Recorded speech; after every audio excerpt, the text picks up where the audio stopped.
Okay, Chapter 9, Chess. Mrs. Margaret Chatham had been principal of Lincoln Elementary School for 18 years. She knew Mr. and Mrs. Allen because they had all served together on the building committee when the old Lincoln School was torn down and the new one was built 6 years ago. When she telephoned on the afternoon of October 1st to set up the meeting, Mrs. Chatham had asked Nick to be there, too. It was 6:30 when she knocked, and Nick opened the door. "Good evening, Nick," she said. No smile. "Hi, Mrs. Chatham," said Nick, backing away as she filled the doorway. She was a large person, as tall as Nick's dad, with wide shoulders. Nick guessed she would play linebacker on a football team because that's what his dad had played in college. "Hello, Mr. and Mrs. Allen," she said, stepping into the living room. She was wearing a long black raincoat with a red silk scarf tied loosely around her neck. She kept her coat on, but took off the scarf and tucked it into her left pocket.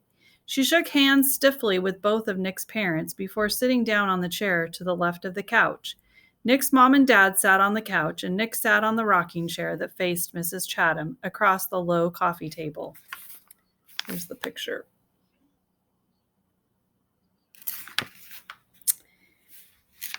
The caption on the picture says, "The game was not over." "This is not an easy visit for me. We are having some trouble at school, and it appears that Nick is in the middle of it." Then, while Nick's parents listened, Mrs. Chatham laid out the story as she saw it. Nick encouraging the other kids to use his new word, Mrs. Granger forbidding it, the ruined fifth grade class picture, hundreds of kids staying after school, and a general feeling that there was a rebellion at school. Well, with no one respecting the rules anymore. Nick watched his mom and dad while Mrs. Chatham talked, looking from one face to another. His dad was listening carefully, nodding and frowning. He looked embarrassed about the trouble, but his mom looked kind of annoyed. And when Mrs. Chatham finished her story, Nick's mom was the first one to speak. "But doesn't all this seem like a lot of fuss about something pretty silly?" Nick sat quietly, but in his mind he shouted, "Hooray for Mom! Hooray for mothers everywhere!" His mom wasn't annoyed with him. She was annoyed with Mrs. Granger, maybe even annoyed with Mrs. Chatham. This was getting interesting. Mrs. Allen was still talking to the principal. "I mean, is there really any harm in the children making up a funny word and saying it? Does there have to be a rule that a word like this may not be used?" Mrs. Chatham sighed and said, "Yes, I suppose it does seem silly, but Mrs. Granger thinks that it's rather like keeping children from saying ain't. There have to be standards. That's why we have dictionaries. And really, the problem isn't so much the word itself, it's the lack of respect for authority." Mr. Allen said, "Mrs. Granger's right about that. There have to be standards. We can't have kids walking around saying ain't, can we?" And that's when Nick piped in. "You know that big dictionary in Mrs. Granger's room? The word ain't is right there in the book. I looked it up, and there it was. I don't see why I can't use a word if it's in the dictionary. Mrs. Granger even said that her big dictionary was the law." Nick looked from face to face to face. That stumped them all. He had just launched a first-class thought grenade. "Well, yes, but, as I said, the word ain't and even the word Frindle, these are not the real issue here," said Mrs. Chatham. Mrs. Allen said, "Well, I think the real issue is Mrs. Granger's reaction to a harmless little experiment with language. It's an overreaction, don't you think so, Tom?" And Mrs. Allen looked at her husband.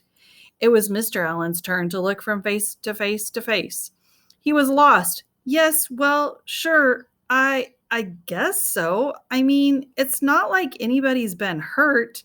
I mean, it's not like vandalism or stealing or something like that." His sentence trailed off and he rubbed his chin and stared thoughtfully through the window on the wall behind Mrs. Chatham. And while three grown-ups sat there in an uncomfortable moment of silence, Nick had a sudden vision that was real of what was really going on here.